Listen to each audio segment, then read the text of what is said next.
Hi అండి, నమస్తే. Welcome to Telugu తడక.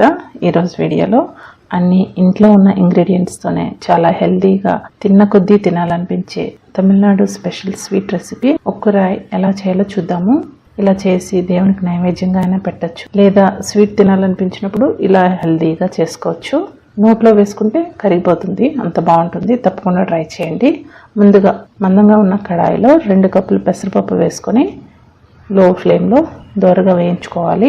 పప్పు మాడిపోకుండా ఇలా కలుపుతూ బాగా వేయించుకోవాలి.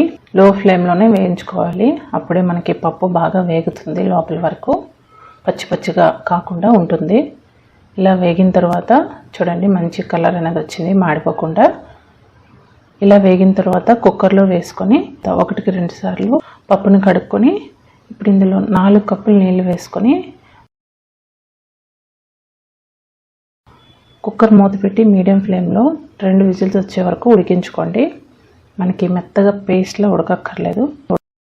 కుక్కర్లో ప్రెషర్ అంతా పోయిన తర్వాత ఇలా తీసి చూస్తే కొంచెం చల్లగా అయిన తర్వాత పప్పు ఇక్కడ కొద్దిగా పలుకులాగా ఇలా ఉడకాలన్నమాట. చక్కగా కరెక్ట్గా మెజర్మెంట్స్ ఇలా నీళ్ళు పోసుకొని ఇలా ఉడికించుకుంటే మనకి పలుకుగా వస్తుంది. పప్పు ఎక్కువ పేస్ట్లా అయిపోకుండా ఇలా ఉడికించుకోవాలి. ఇప్పుడు ఈ పప్పును పక్కన పెట్టుకుందాం. ఇప్పుడు ఒక గిన్నెలోకి తురిమిన బెల్లం వేసుకోవాలి. 4 కప్పులు బెల్లం వేసుకుందాం. తురిమిన బెల్లము స్వీట్గా ఉన్న బెల్లం తీసుకోండి. కొంచెం సాల్టీగా ఉన్న బెల్లంని అవాయిడ్ చేసుకుంటే మంచిది. మంచి బెల్లం తీసుకుంటే మనకు స్వీటు చాలా బాగా వస్తుంది. ఇప్పుడు ఇందులో 1 కప్పు నీళ్లు పోసుకొని బెల్లాన్ని కరిగించుకోవాలి. మనకి ఇక్కడ పాకం అనేది అవసరం లేదు, బెల్లం కరిగితే సరిపోతుంది.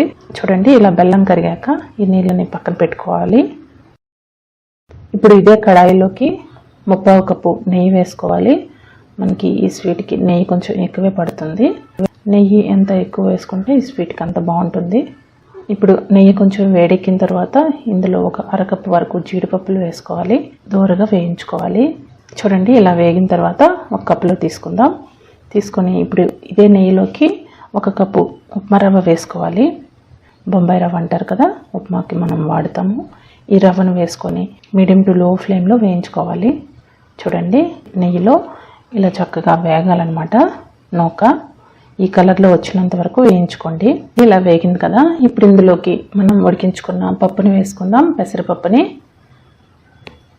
ఈ పప్పును కూడా వేసుకొని మీడియం టు లో ఫ్లేమ్లో 2-3 నిమిషాల వరకు ఈ నెయ్యిలో ఈ పప్పును కూడా వేయించుకోవాలి.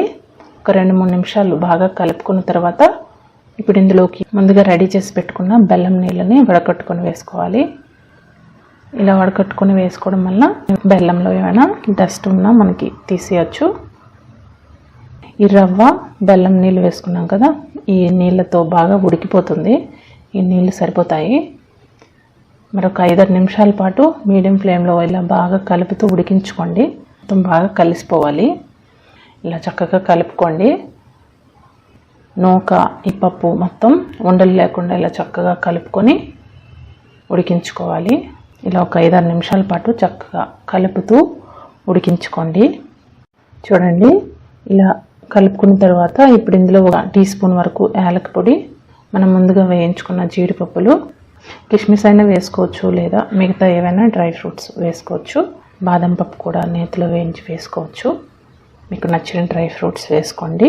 ఈ టైంలో మరొక 1/4 కప్పు వరకు నెయ్యి వేసుకుంటే ఇంకా చాలా బాగుంటుంది. నేను ఇక్కడ వేయలేదు. మరొక 2-3 నిమిషాల పాటు లో ఫ్లేమ్లో బాగా కలుపుకోండి. కలుపుకున్న తర్వాత మనం సర్వ్ చేసుకోవడమే వేడివేడిగా. ఫ్రిడ్జ్లో పెట్టుకుంటే నిలవ కూడా ఉంటుంది. 1 వీక్ వరకు నిలవ కూడా ఉంటుంది. చూసారు కదా, చాలా హెల్తీగా బెల్లం పెసరపప్పుతో దేవునికి నైవేద్యంగా పెట్టచ్చు, లేదంటే అప్పటికప్పుడు స్వీట్ తినాలనిపించినప్పుడు కూడా చేసుకోవచ్చు. ఎక్కువ ప్రాసెస్ లేకుండా చాలా ఈజీగా చేసుకోవచ్చు. చాలా హెల్తీ రెసిపీ. తప్పకుండా ట్రై చేయండి. వీడియో కనుక నచ్చినట్లయితే లైక్ చేయండి, షేర్ చేయండి, సబ్స్క్రైబ్ చేయడం మర్చిపోవద్దు. Thank you so much for watching. Bye.